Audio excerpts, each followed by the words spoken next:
DTR Discord, bringing you guys my version of the Dogmatika Ritual deck or Pure Dogmatika. I'm playing a little bit of a Bestial package just to help the deck out with like more interruptions that way. But I am going to give you guys a budget option for the Bestial package. I know like on my channel, I usually like to showcase a lot of like budget decks out there that can still be competitive or casual play or just fun to play with. This deck is extremely fun to play with. Fun for you, annoying for your opponent, because basically if you don't know what this deck does is that it evolves around just sending your entire opponent's extra deck to the graveyard and just annoying them that way. They don't have any combos or any plays, especially if they're playing really heavily from the extra deck. Against ECG, I can tell you right away, this deck is not that great because if you activate the your boss monsters effect here, they're just going to send their entire hand to the graveyard and they're going to start activating effects that way. But I've managed to like beat Sword Soul really bad. I beat Sprite, I beat like a Tillerman Shadal deck, Bestial deck as well. I think it was like it was branded Shadal's Tearlament. I really just like beat on that deck really bad. But when I play Yushizu Tier, unfortunately, this deck just doesn't do that good against it because you're playing in their favor. Other than that, though, this deck is super fun to play with for you, like I said, but annoying for your opponent. But yeah, I'm giving this deck profile because of we're about to get the release of Albazola. If you don't know what this card does is that once per turn during your main phase, your opponent has to choose one or two of these effects that it has. The first effect is that for every 2 cards in their extra deck, they gotta send 1 card from their hand or from the extra deck to the graveyard. So they got a total of 15 cards in the extra deck. They gotta send at least 7 cards from either from their hand or from the extra deck to the graveyard. Right? So that means getting rid of like half their hand or getting rid of half their extra deck. They gotta choose. It's really annoying. Also, when they choose a secondary effect, is that they gotta return all fusion, synchro, XYZ, and link monsters they control to the extra deck. However, though, they can't choose this effect if there's nothing on the field, because the card has to resolve as much as possible and it won't resolve if they got nothing else. So like if you're going first and you bring this card out and you activate its effect, they have to send the cards to the graveyard. So don't get cheated out that way. This card's really good. And it also has 4,000 attack, 4,000 defense. I believe it's one of the best boss monsters up to date ever been printed out. Other than that, though, like I said, let's just get into this deck profile. This deck's super fun. Starting off, Fleur de Lis. I like Fleur de Lis because it has the ability to negate 1 card on field when it's special summon. It's also non-targeting. This card comes up quite a bit. It came up when I was playing the Kashtira deck. I couldn't get rid of their I forget the card's name. I don't know if it's like a chaos. I forget if it's chaos or if it's a luster or if it's both chaos luster. But it's the link 3 monster that gains attack, is unaffected by or can be targeted, can be destroyed, gains attack or can banish a card off field. You know which one it is. It got itself to, my opponent got to like 5,000 attack. I had a hard time dealing with it. I finally remembered that Fleur de Lis doesn't target, so especially not Fleur de Lis. They get its effects and just beat over with Fleur de Lis. You know, they're not beat over, but they both got into the graveyard. But I really like this card for that reason because it doesn't target and it negates. Maximus here is a VIP Dogmatika card. Just being able to send 2 cards from your extra deck to the graveyard and making your opponent do the exact same thing. This card is really good for that reason. This card plus like Albazoa on turn 1 is super annoying because that's a total of 9 cards that your opponent has to get rid of. Also, Dogmatika Maximus can also send like your Herald of the Arclights, and then Herald of the Arclight can also can add your ritual monster and your ritual spells. So that's a pretty cool little combo there. Like if you have like, I'm gonna give you guys a really quick 2 card combo here. If you have like Divine of the Herald and you have Maximus, it's full card combo in the sense that you can summon out Divine of the Herald, you can send Herald of the Arclight to the graveyard, you can search for your ritual spell.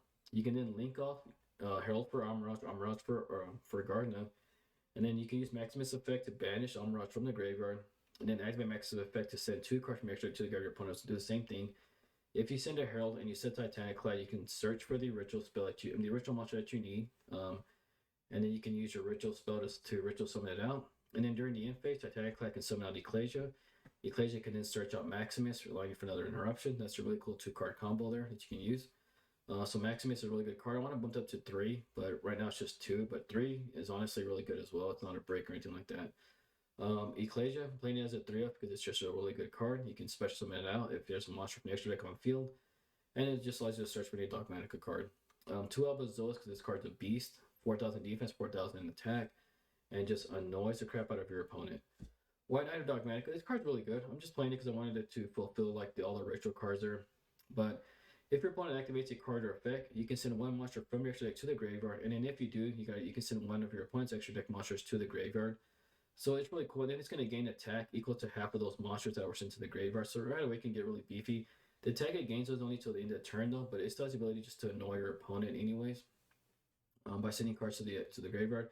If you send like Elder Entity on your turn, that's essentially like another pop on your front side of the field or something like that. So that's a really good card for that reason. White Relic of Dogmatika, this card is really good. When it's ritual summon, you can target 2 monsters, and then 1 monster will gain the attack of both monsters combined. And then if your opponent special summons a monster from the extra deck, you can look at your opponent's extra deck and then send 1 monster from it to the graveyard. So what's just another way to get rid of your opponent's extra deck that way. So that's the reason why we play it. It's a really good card. You can also bump this card up to 2. Hopefully I can showcase to you guys in the test and if I get the right cards. But one reason why I like playing White Relic of Dogmatica, because if you ritual summon it out, and if you have like Zoa and Ecclesia already out on field, you can target Ecclesia, target Zoa, and you can give the attack boost to Ecclesia. And the reason you do that is because Ecclesia will become 5,500 attack. It can be destroyed by battle from monsters from the extra deck, and then Zoa gives it the protection from any card from the extra deck as well. So right away, Ecclesia becomes a really big beefy monster that's kind of like hard to get rid of. So that's just why I like playing the White Relic of Dogmatica. When we're playing like a Bishop package here, because like if you notice, none of these cards really put up like any interruptions or any kind of like, yeah, they don't really interrupt your opponent whatsoever on their turn, other than just sending cards from the extra deck to the graveyard. But the Bishop cards are really good hand traps, and they're really big beefy monsters. And then when you're using like their spell, like Brand New Regain, since we're playing a bunch of like lights and darks in the extra deck, and we're banishing them through the use of our ritual cards like Dogmatic Calamity, or we're banishing them with our bestial effects, you can easily just shuffle those cards right back into the deck and then draw 1 card. So it allows for recursion. And also playing the bestial package, I wanted to keep it like really close to the lore. So we're playing 2 Libellions, 2 Druid's Worm, 2 Magnamuts, and we're trying out the 1 Ball Drake here. If you don't have access to this deck, like I said, for the most part, this deck is budget, except when you get to the bestial cards. This is what kind of makes the deck a little bit pricey, or like extremely pricey, honestly. If you don't have access to basic cards, it's perfectly fine. I got you guys a really good alternative. Play the Invoked Engine. The Invoked Engine is super good. First of all, the Invoked Engine can get you into Macabre, which is Omni Negate. It can also send cards like Almirage to the graveyard, because if you summon out Alistair, link it off for Almirage, link off Almirage for Gardna, and then you can make a fusion play that way as well. If you got Maximus, that's full combos. I just told you guys before. And then, like I said, just having that 1 Omni Negate with Macabre is really cool, because like in this deck, we play a couple of continuous spells and traps, and just spells and traps in general. And if our opponent like pops them like Feather Duster or something, or tries to, if you got Macabre on the field, you can negate that. So that's really, really good, having that 1 Omni Negate. And I believe like the Invoked Engine could possibly be slightly better, especially because when you're playing the Invoked Engine, it's not gonna make space for like Pot of Prosperity, which will help out with the consistency of this deck though. But I'm playing the Bishop pack because I want to keep it as closest to the lore as possible. And this is like Dogmatic Nation just raining down upon you. So yeah, Bishop package just goes really good. 2 copies of Around the Herald, because they can just get you into your combos. Also like the Around the Herald plus the Maximus is already like basically full combo. 3 copies of Nadir Servant, just being able to search for like Ecclesia, search for any Dogmatica monster, and being able to send 1 card from extra deck to the graveyard as well. Allows you to get into your plays a lot easier, and this card's still really good. It can start breaking your opponent's board going second as well. 3 copies of Matrix. This card is really, really good. It's a continuous field, just continuous spell. But when it's activated, you can search for a Dogmatica Ritual or a Dogmatica Ritual spell card. Monster or spell card. Now, if you activate this, like, and your opponent already has a monster on field, you can basically search out for the Ritual and for the Ritual monster, because you can search out for any Dogmatica card, any generic card as well. And then once per turn, if you control a Dogmatica Ritual monster, you can look at either player's extra deck and then send 1 monster from it to the graveyard. So, right, you can annoy your opponent even more. Like this card plus Maximus plus Albazoa is going to be super annoying. Your opponent might just even scoop on you if you open up with that on game 1 and they can't stop it. And also you can just even send like your own cards. Like if it's already like turn 2 for you, you can send your other entity, pop some cards. You can send Herald of the Arclight, add some more ritual cards that you might need to continue summoning that way as well. So yeah, 3 copies is honestly like a must. This card is just too good not to play it as a 3 of. 2 copies of Dogmatic Calamity. This card is just really, really, really good. Being able to like send cards from extra deck to the graveyard so that we can ritual summon that way, and then also getting those effects that sometimes trigger off as well. It's just really good as well. Dogmatic Cabre just allows you to ritual summon by banishing cards from your graveyard. But you got to banish like Fusion or Synchro, and you can also keep in mind you can also use cards from like your hand or field as well. But yeah, just another extension, another easier way to get ritual cards out to the field. 3 copies of Punishment. This card is really good. It's also like a really good interruption on your opponent's turn, and also just be able to send anything from extra deck to the graveyard. Like if you send like Titanic Clad, you can essentially add more Dogmatica cards to your hand. If you send Elder Entity Entities, that's gonna be like 2 pops. If you send Herald of the Arclight, that's a search. So yeah, a really good card. Of course, the branded cards, like I just said a while ago, since you're playing the Bestial package. Branded Regain, just allowing you to like if a Light or Dark is banished, or playing a bunch of Lights and Darks in extra deck, they're gonna be banishing or just banishing anything in general. You can essentially just shuffle that card back into the deck, draw 1 card as well, or you can special summon your Bestials from the graveyard. It's a really good card. Branded Beast because it just kind of helps like interrupting your opponent by being able to tribute your dragons. If you tribute Druid Swarm, it's essentially 2 interruptions. 3 pre-preps because once again we're playing a bunch of ritual cards. We're gonna be searching ritual cards, adding ritual monsters, being able to do those ritual summons with this card as well. 3 copies of. If you want to play 2 copies of this one and then maybe play like 1 more Diviner of the Herald, that's essentially pretty good as well. And then just 3 imperms. It can be any hand trap you want. It can be Ash. This could be a Fake Veil. It could be whatever you want it to be. 3 hand traps, or you can also play like 3 extravagance. If you want to make it more consistent. And I also thought about playing like Pot of Avarice because we're sending a bunch of cards to our graveyard. Our graveyard's gonna be full of monsters because of Maximus, because of the ritual spells, because of the bestial cards. So Pot of Avarice being able to like shuffle cards back into the deck is honestly really good as well. But for now, 3 imperms is working out just fine. For the extra deck, guys, 1 Almirage, 1 Gardener because we're playing Divine of the Herald. Herald of the Arclight once again because you can send cards really easily from extra deck to the graveyard, and then Herald of the Arclight is just going to be able to add ritual monsters, ritual spells, and it's just going to help out get into your combos a lot easier. Older Entity Intis because why not? When it's sent to the graveyard, you're going to pop a card on the field. Essentially, that's popping 2 cards with Dogmatika Punishment. If you're playing like, if you're going second, you got Maximus on field, send a Elder Entity, send a School Knight, pop 2 cards on your opponent's side of the field. Titanicla is really good. I like Titanicla. Honestly, Titanicla is a really good card, honestly, because if it's sent to the graveyard during the end phase, you can special summon out, or you can add 1 Dogmatika card from your main deck to the hand. So like if you don't have access to Dogmatika Ecclesia yet, you can add Fleur de Lis, or if you use Ecclesia's effect to search for a different Dogmatika monster, Titanicla can essentially have Fleur de Lis for like an interruption on your opponent's turn.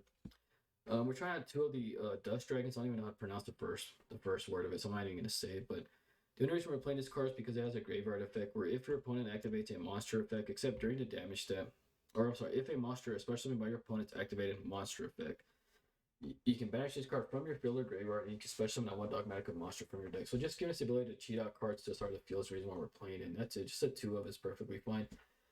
Essentially, you can even bump this down to like 1 and just play anything else you want. You can play the Omega Synchro card because it allows you to shuffle cards back to the deck. You can even play like the Deep Sea Synchro level 6. I think it's like Deep Sea Diva Donna. That card allows you to like banish 1 card from the graveyard, so that's really good as well. And then of course any 2 level 12 just so you can be able to use to ritual summon the Zola. So yeah, I just put the 500 dragon, Blue Eyes Ultimate Dragon there. But that's it, guys, for the main deck and for the extra deck. Now we're gonna go ahead and do a couple of test hands here very quickly. Maybe just do like 2 just for the sake of the time of the video here. But using Dueling Nexus is really nice. If you guys don't play Dueling Nexus, and like, it's a really the upgrades that they've done has made this a whole lot more better to play with now.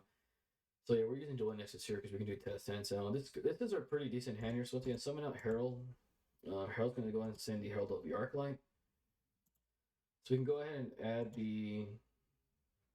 Let's add Albazoa here because we already have a ritual spell card here.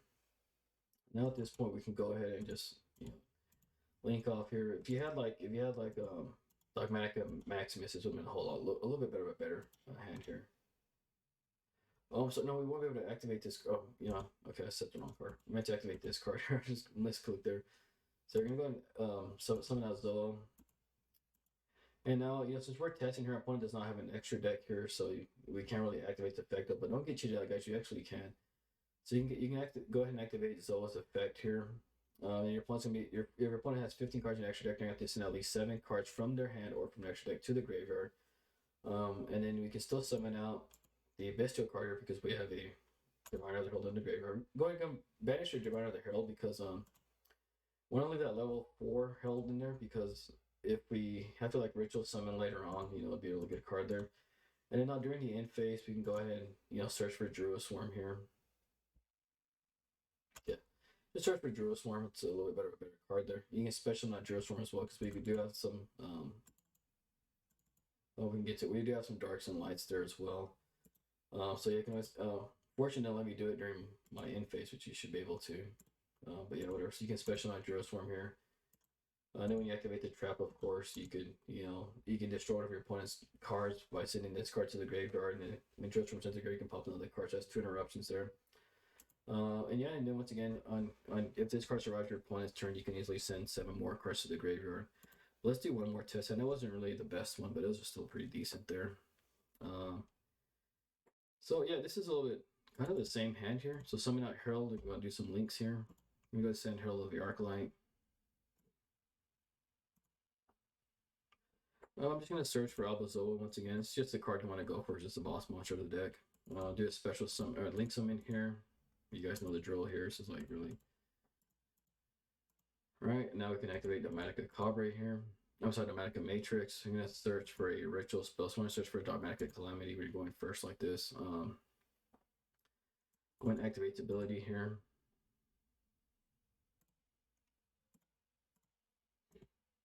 All right, and then you can go now since you have a Dogmatica card on or a ritual card on field, you can actually activate this card's effect here. I'm gonna go ahead and rather than sending the ritual spell because we can't ritual spell anymore, we're gonna go ahead and say Titanic Clad just so we can activate the effect during the end phase.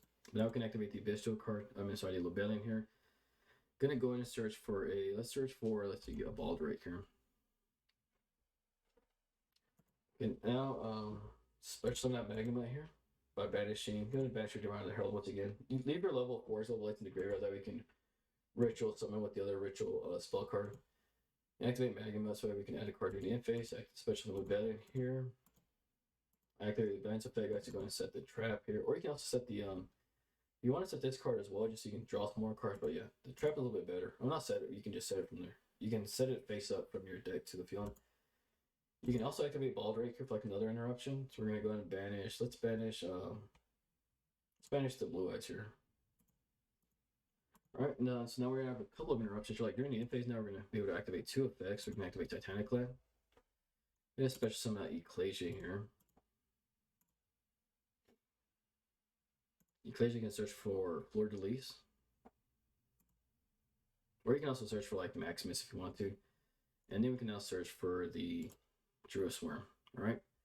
So now on our opponent's turn, we have a good amount of interruptions. We have Baldrake that can send Libellion to the graveyard. You have Druid Worm that can banish the card from the graveyard, especially when it's off that. And then you can use Branded Beast to tribute Druid Worm to pop a card, and the Druid Worm will trigger in the graveyard and pop another card.